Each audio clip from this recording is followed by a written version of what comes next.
చిన్నకోడూరు మండల కేంద్రంలోని ప్రాథమిక ఆరోగ్య కేంద్రంలో నూతనంగా డాక్టర్ ఐశ్వర్య శనివారం రోజు బాధ్యతలు చేపట్టారు.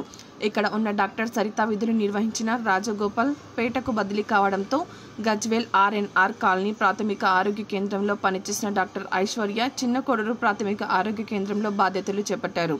ఈ సందర్భంగా ఆమె మాట్లాడారు.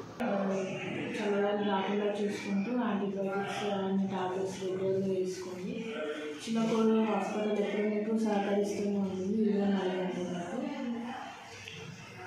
ఇంటి చుట్టూ పరిశుభ్రంగా ఉంచుకోండి. ఎందుకు అంటే వైరల్ ఫీవర్స్ రాకుండా టైఫాయిడ్